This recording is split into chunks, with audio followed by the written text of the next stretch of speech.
сабақта біз не үйренеміз? Азайту амалына берілген есептерді шығаруды үйренесің. Және есептерді шығару үшін қажетті сызбаны таңдай алатын боласың. Ендеше іске сәт. Ал балалар, бүгінгі сабақты мұқият түсіну үшін қымбат және арзан деген сөздермен жұмыс жасап көрейік. Менің алдымда сіздерге ұнайтын екі ойыншық тұр. Біріншісі сол жағымда қонжық және екінші оң жағымда қуыршақ. Енді осы екі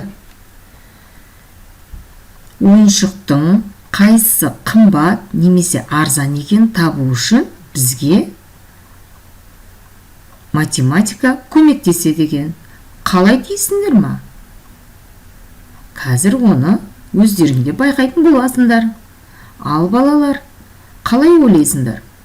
Екі ойыншықтың бір-бірінен қымбат немесе арзан екенін табу үшін біз бұлардың несін білуіміз керек? Иә, дұрыс айтасыңдар. Бағасын. Әрине бағасын білуіміз керек. Ал кеттік ендеше, бағасын білейікші. Ал қонжығымыз 100 теңге тұрады екен.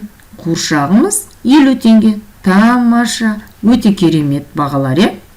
Енді қонжық қуыршақтан қарағанда қанша теңгеге қымбат? Иә, дұрыс. Қонжық қуыршақтан қарағанда 50 теңгеге қымбат. Қай амалды пайдаланып шығарыңдар сендер? Қай амалды пайдаландар сендер? Әрине біз азайту амалын пайдаланып шығардық. Сонымен 50 теңге деп дәптерімізге жазып алсаңдар болады. Өте көркем етіп. Ал енді керісінше қараңдаршы мына стрелканы. Қуыршақ қонжықтан қарағанда қанша теңгеге? Арзан деп сұрап тұр. Онда не істейміз? Әрине 50 теңгеге арзан. Қымбат және арзан деген ұғым бір-біріне қарама-қарсы мағыналас сөздер. Қымбатқа арзан, арзанға қымбат қарама-қарсы мағынадағы сөздер. Сондықтан да бұл есептерді сендер түсіндіңдер деп ойлаймын.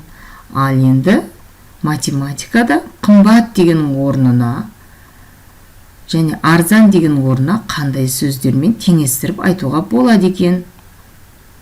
Қымбат, яғни артық деген ұғымды білдіреді екен. Ал арзан кем деген мағынаны білдіреді.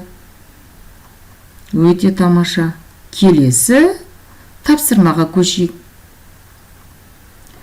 Оқулықтағы 92-93 беттерді ашамыз.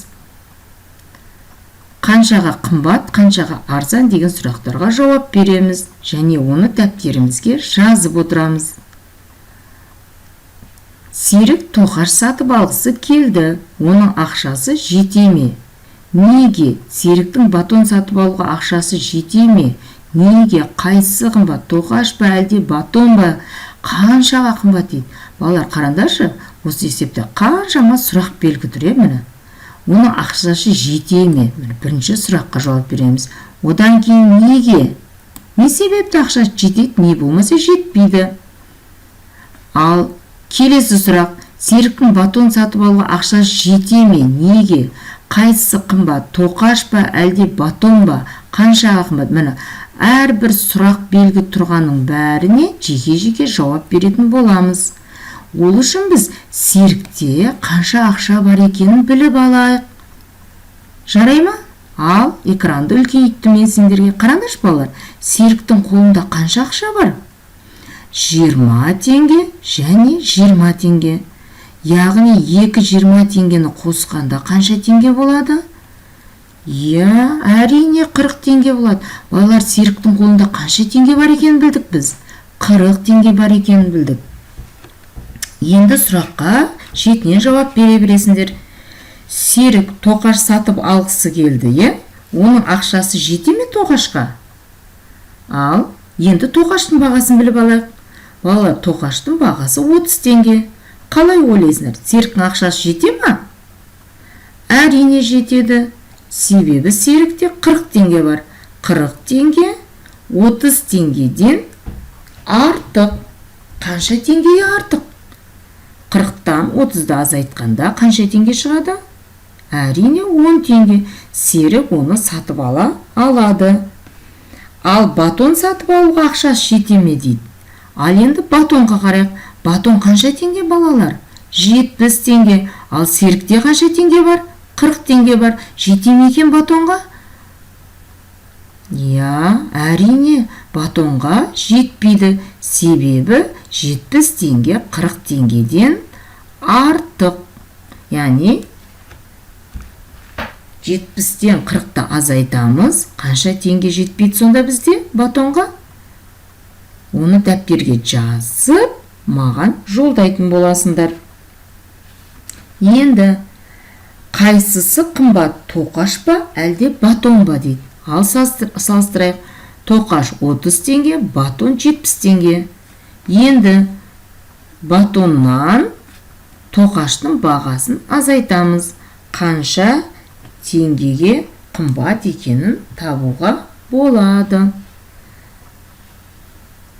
Рахмет балалар, сендер осы тапсырмаларды дәптерлеріңе мұқият жаза отырып, астында екінші тапсырманы өздерің жауап беріп көріңдер. Жарай ма? Мен сендерді күтем. Келесі тапсырма. Шығарып көр. Айгүл бір стакан шырын, ал Назар бір стакан сүт сатып алды. Кімнің сатып алған заты қымбат? Қаншаға қымбат? Есептің сызбасын анықта және шығар дейді. Ал бірінші сұрақтан бастап жұмыс жасап көрейік міне. Бірінші сұрақта сұрақ белгісі тұр, яғни соған жауап беруіміз керек.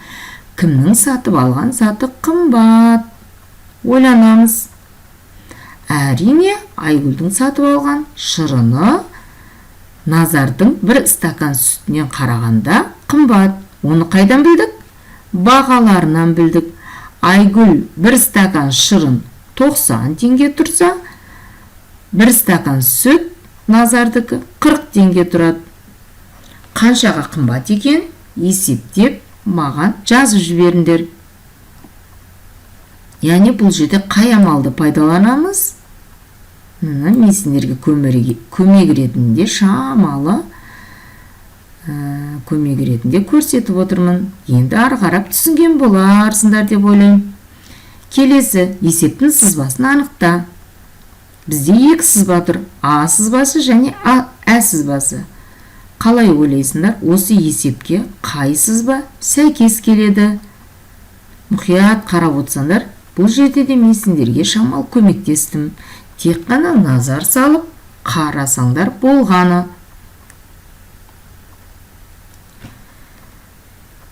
Осы тапсырмаларды қорытындылай келе орындап көр, яғни өзіндік жұмыс ретінде сендерге осы тапсырманы бергелі отырмын. Кекіс қанша тұрады? Бәліш теңге тұрады, ал бәліш 60 теңге. Енді есептің мәтінін мынандай сұрақтармен аяқталатындай етіп өздерің құрастырыңдар дейді. Көмніктен орнына өздерің сөзді қойып, сөйлемді ары қарап жалғастырамыз. Қарағанда қаншаға қымбат деп сөйлемді аяқтауымыз керек.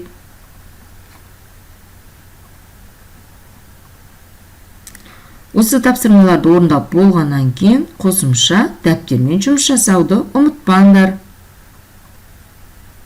Балалар, бүгінгі сендердің жетістіктеріңді білу үшін және сол жетістікке жетуге мүмкіндік жасаған менің сабағымның ұнаған-ұнамағанын білу үшін мен сендерге осындай керемет алма ағашын сыйлағым келіп отыр.